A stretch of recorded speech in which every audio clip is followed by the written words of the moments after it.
Okay, rambol na nato ang unom ka rules. Basta kay sa unom ka rules, una ta sa horizontal, na i-check nato ang horizontal.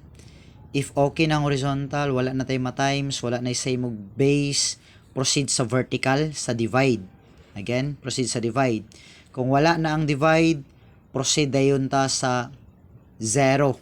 Katong raise to the power of 0. Kung okay na po ang 0, proceed sa negative.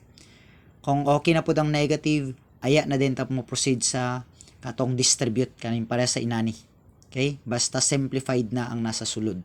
Okay, let's try number 1. Unsay structure? Horizontal. Therefore, ang buhaton i-times ang numerical coefficient pinakauna.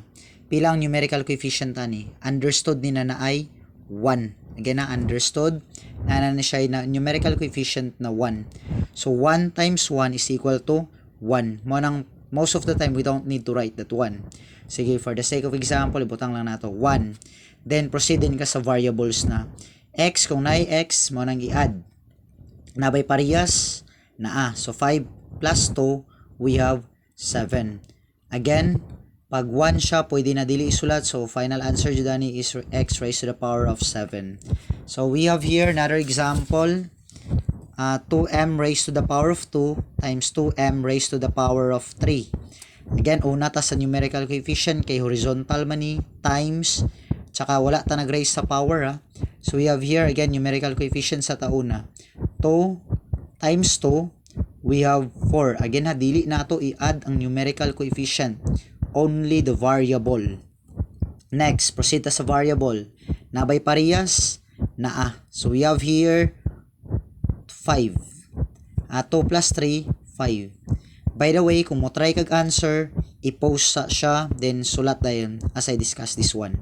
Okay? So next, we have here horizontal gyapon, numerical coefficient sa ta, 2 times 4 is equal to 8.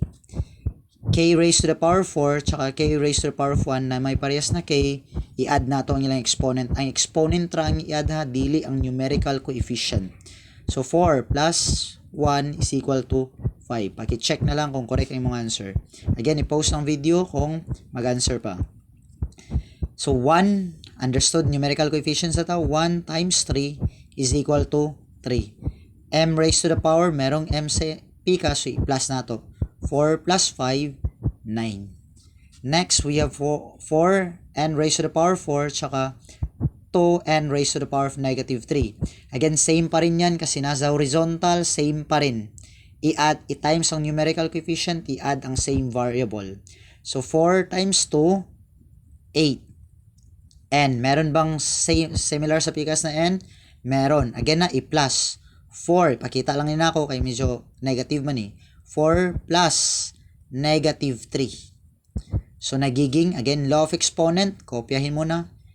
N. 4 plus negative 3, unlike sign, subtract, therefore, positive 1. Sagot dyan is 8n raised to the power of 1 or simply n.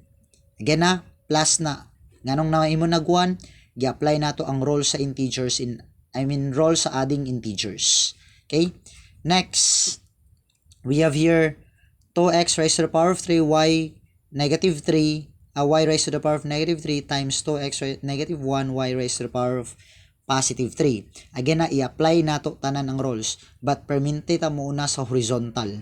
Okay, pag horizontal man so i-add sa nato, himuon nato siya usara by using the horizontal product law. 2 times 2 we have 4. Now proceed sa variable. X na by x sa pikas na 3 plus negative 1, 3. 3, din na ako separate. 3 plus negative 1. So, that's positive 2. Ay, unlike sign, subtract, copy the sign of the larger number. Y. Nabay y sa pikas, negative 3 plus 3. Again, negative 3 plus 3. Unlike sign, subtract, therefore, that's 0. Walay sign.